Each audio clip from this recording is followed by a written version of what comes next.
నుంచి ఎన్ని వెళ్తున్నాయి? ఆ లారీలకు లెక్క మేమే చెప్పాలా?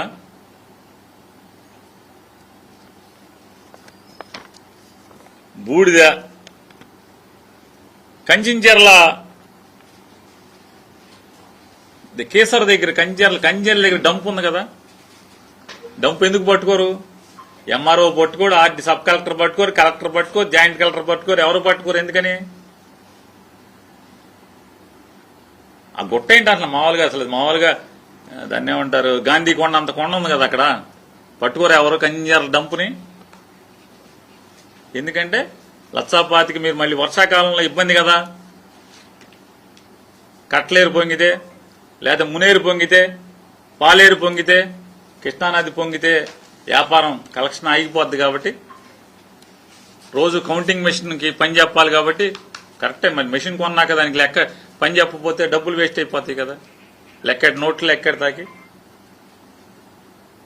అంటే దాదాపుగా రూరల్ నియోజకవర్గాల్లో అన్నిట్లో గ్రావెల్, క్రషర్లు, ఇసుక దేన్ని చెరబట్టకుండా వదలు, ఆఖరికి బూడిది కూడా వదలలేదు. ఎతగ్గానికి ఏంటా అసలు మామూలుగా ఆయనకి వెళ్తే ఎక్కడంటే బాగా బాధ.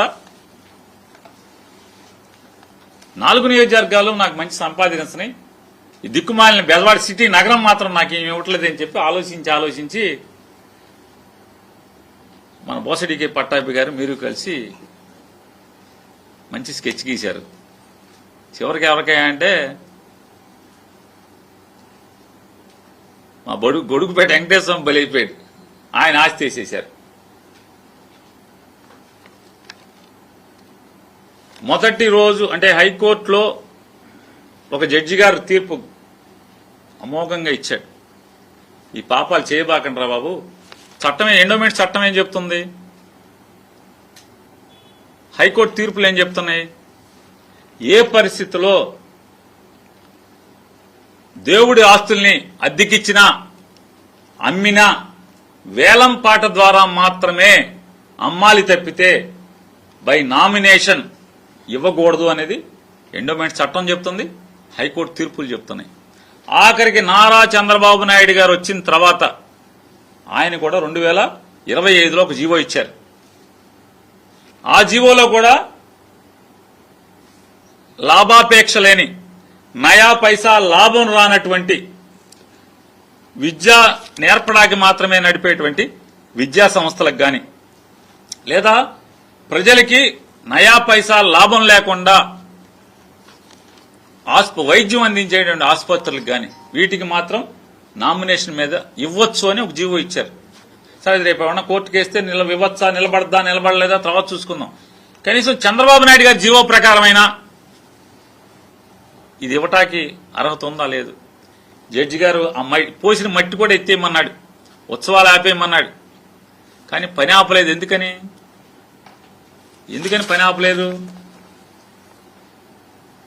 హైదరాబాద్లో మనోడు ఒకడున్నాడు, ఆడు తెల్లారేపటికి తీర్పు ఇప్పిస్తాడు అనే కదా. ఆ ధైర్యం కాకపోతే ఏ ధైర్యం చూసుకుని కోర్టును కూడా లెక్క చేయకుండా ఎందుకు తోలుతారు? ఆట స్థలాలు, పిల్లలు ఆడుకునేటువంటి వస్తువులన్నీ లారీల్లో వచ్చేసి అక్కడ ఉన్నాయి అదే దొడ్లో.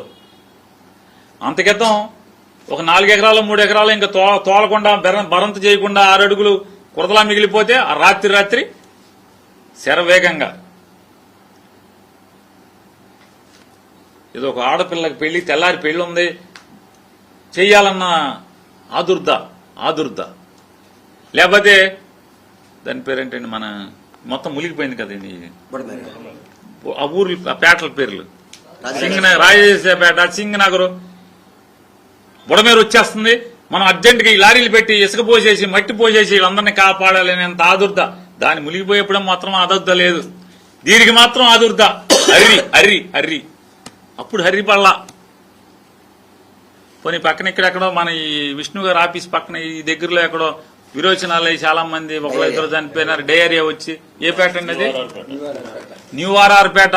అరే ఏంటి అసలు, మామూలుగా వీళ్ళందరూ మనకు ఓటేసి విరోచనాలు అయిపోతున్నాయి, చచ్చిపోతారంటున్నారు, రేపో మాపు అంటున్నారు, సెలైన్లు ఎక్కుతాయి, ఊపిరి అందట్లేదు అంటున్నారు. వెళ్ళి పలకరిస్తాకి పోనీ అడావుడిగా మొత్తం సెలైన్లు వేసుకుని, డాక్టర్లు వేసుకుని, మందులు వేసుకుని అసలు మొత్తం మొబైల్ హాస్పిటల్ తీసుకెళ్లిపోయినంత హడావుడిగా దానికి హడావుడి లేదు.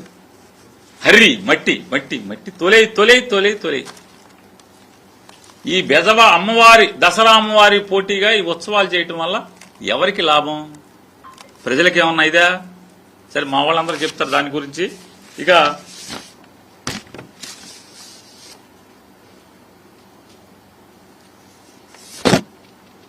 మీ భాగవతం,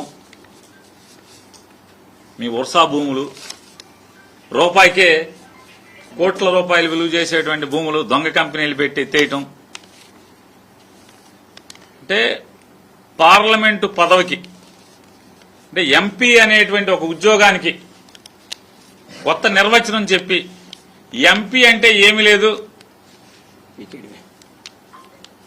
మొత్తం పీకేసి లోపలేసుకోవటమే అని చెప్పాను కొత్త నిర్వచనాన్ని కేసినేని శివనాథ్ అనేటువంటి అలియా చిన్ని ఈ సమాజానికి, మరీ ప్రత్యేకించి బెజవాడ ప్రజలందరికీ, పార్లమెంట్లో ఉన్న అందరికీ, ఓహో ఎంపీ అయితే ఇంత గొప్పగా దోషేయచ్చనమాట. దేన్ని వదలకుండా రోజు